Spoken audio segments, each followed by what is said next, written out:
Olá a todos e bem-vindos ao nosso vídeo com uma proposta de algoritmo GRASP e VNS híbrido aplicado no problema das p-medianas capacitado.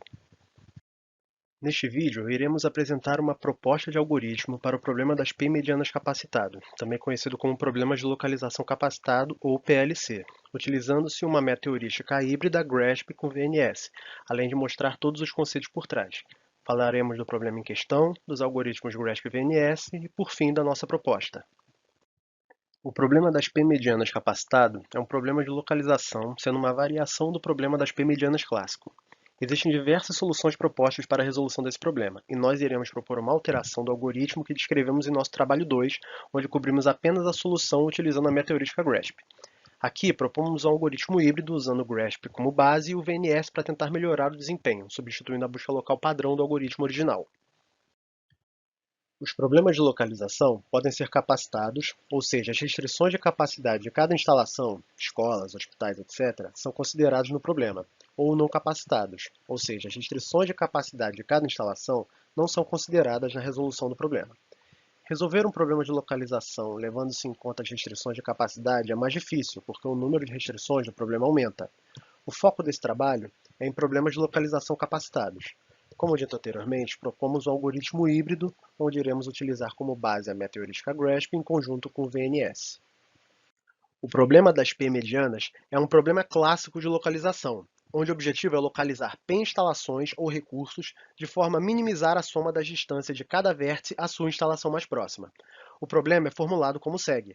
Resumidamente, I se refere aos locais possíveis de se receberem instalações, e J aos clientes ou centros consumidores a serem atendidos pelas instalações. O P de p-medianas é a quantidade de instalações que serão abertas. A função objetivo se refere ao custo total da solução final, que deverá ser a minimização do custo total da solução.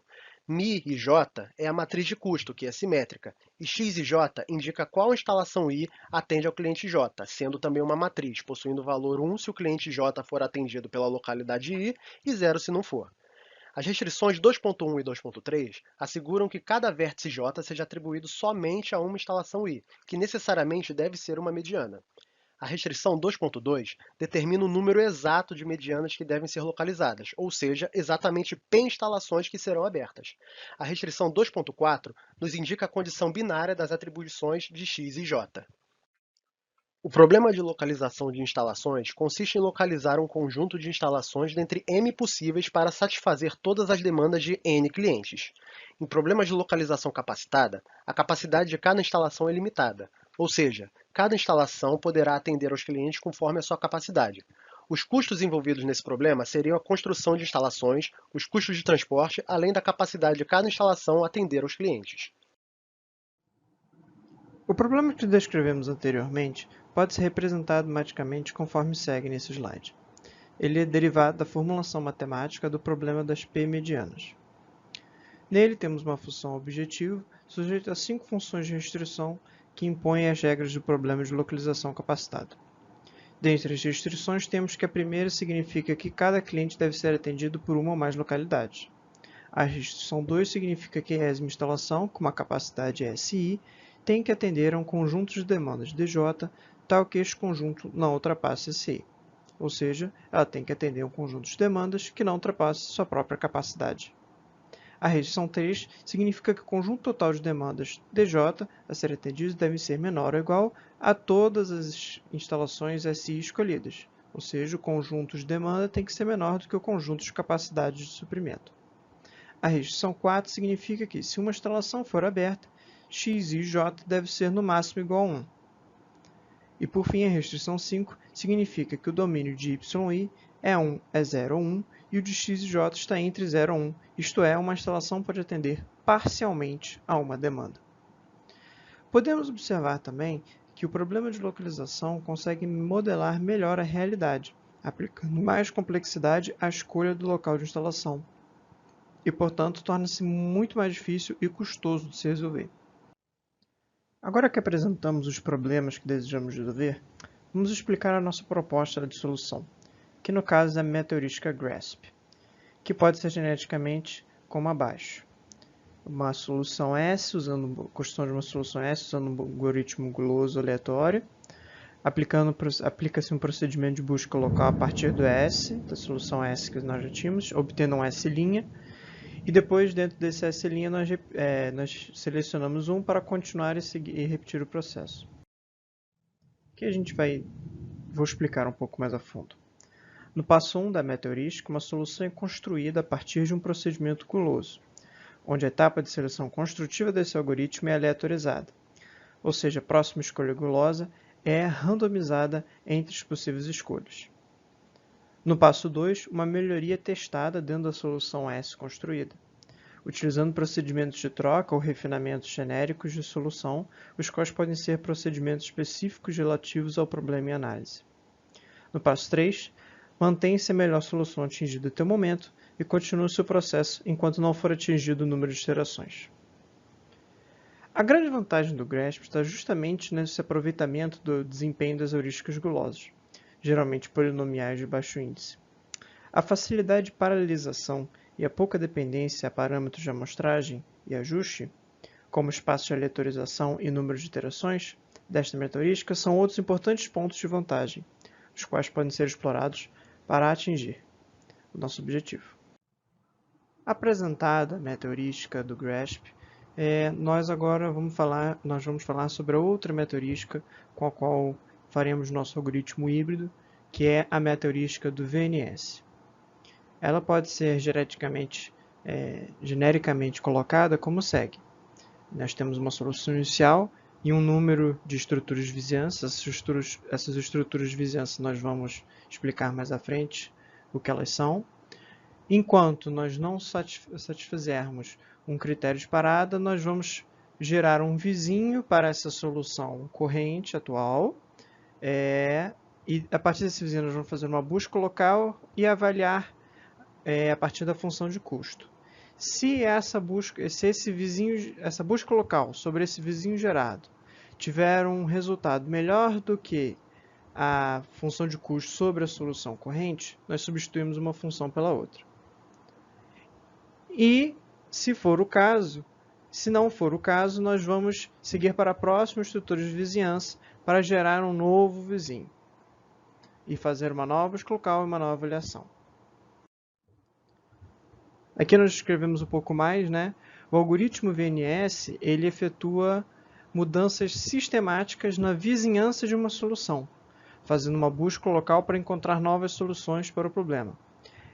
Essa mudança sistemática de vizinhança é uma perturbação da solução para ver se a gente consegue gerar ali uma outra solução melhor próxima daquela, né? Então ele vai seguir o seguinte comportamento, ele vai gerar, como eu explicado antes, ele vai gerar uma solução S' vizinha do S0, que é a solução corrente que nós temos, de forma aleatória, né? Ele vai aplicar uma busca local, utilizando S' como a solução, e vai encontrar um novo ótimo local, que é o S2'. Se esse novo ótimo local, S2', for melhor do que a solução S0 que nós tínhamos antes, então nós vamos substituir uma por outra, senão nós vamos prosseguir na iteração e selecionar o próximo operador de vizinhança. Mas o que são essas estruturas de vizinhança?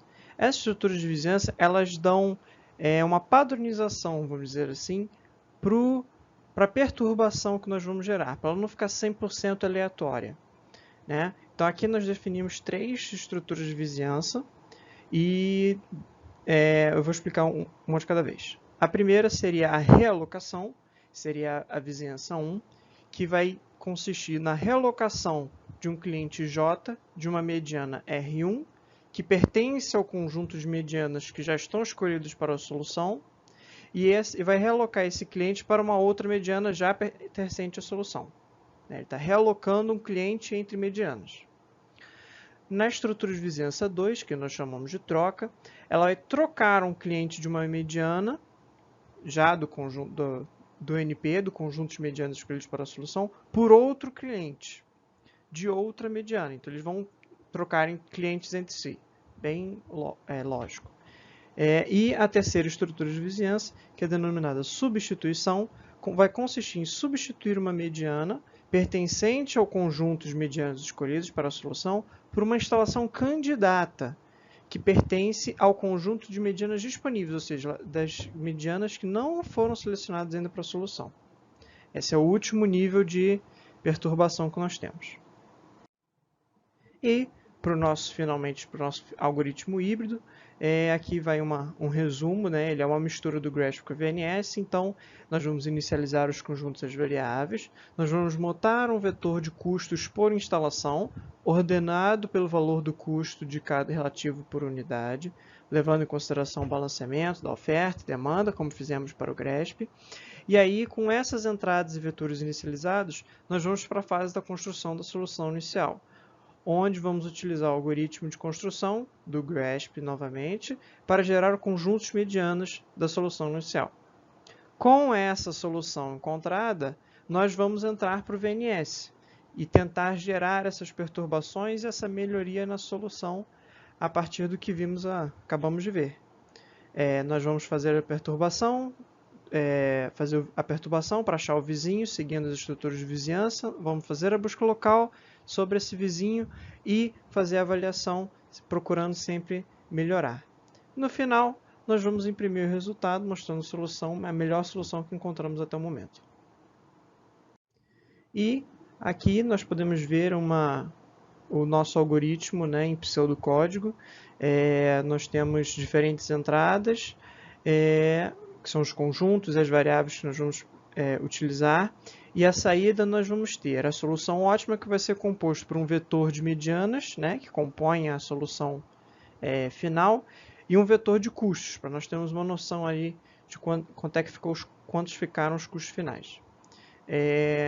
Nós temos o conjunto de clientes, o conjunto de instalações candidatas, o conjunto de medianas iniciais, o contador do número de medianas criadas, e a função objetivo, que nós iniciamos ela com um valor infinito, porque a gente sempre está procurando melhorar esse valor, e entramos ali no processo do algoritmo.